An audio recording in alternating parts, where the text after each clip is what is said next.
विद्यार्थी गुरुकुल में रहकर ही पढ़ा करते थे। बच्चे को शिक्षा ग्रहण करने के लिए गुरुकुल में भेजा जाता था। बच्चे गुरुकुल में गुरु के सानिध्य में आश्रम की देखभाल किया करते थे और अध्ययन भी करते थे। वरदराज को भी सभी की तरह गुरुकुल भेज दिया गया। वहाँ आश्रम में अपने साथियों के साथ घुलने मिलने लगा, लेकिन वह पढ़ने में बहुत ही कमजोर था। गुरुजी की कोई भी बात उसके समझ में नहीं आती थी। इस कारण सभी के बीच वह उपहास का कारण बनता है। उसके सारे साथी अगली कक्षा में चले गए, लेकिन वो आगे नहीं बढ़ पाया। गुरुजी ने भी आखिर हार मानकर उससे बोला, बेटा वरदराज, मैंने सारे प्रयास करके देख लिए हैं। अब यही उचित होगा कि तुम यहाँ अपना समय बर्बाद मत करो। अपने घर चले जाओ और घर वालों की काम में मदद करो। वरदराज ने भी सोचा कि शायद विद्या मेरी किस्मत में नहीं है और भारी मन से गुरुकुल से घर के लिए निकल गया। दोपहर का समय था। रास्ते में उसे प्यास लगने लगी। इधर उधर देखने पर उसने पाया कि थोड़ी दूर पर ही कुछ महिलाएं कुएं से पानी भर रही थीं। वह कुएं के पास गया।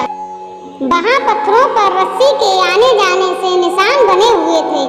तो उसने महिलाओं से पूछा, ये निशान आपने कैसे बनाए?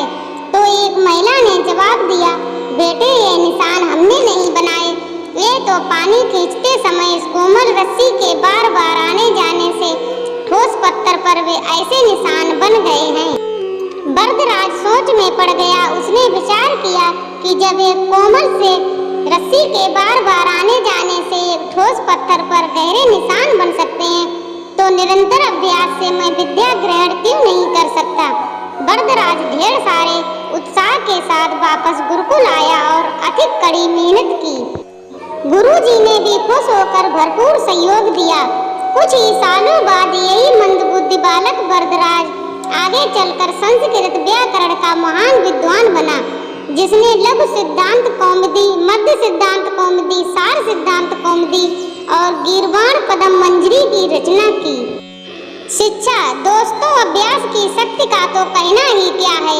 अगर आपके हर सपने को पूरा करेगी, अभ्यास बहुत जरूरी है, चाहे वो खेल में हो या पढ़ाई में या किसी और चीज में। बिना अभ्यास के आप सफल नहीं हो सकते हो। अगर आप बिना अभ्यास के केवल किस्मत के भरोसे बैठे रहोगे, तो आखिर में आपको पछतावे के सिवा और कुछ हाथ नहीं लगेगा। इसीलिए अभ्यास के साथ धैर्य, परिश्रम और लगन रखकर आप अपनी मंजिल को पाने के लिए जुट जाएं।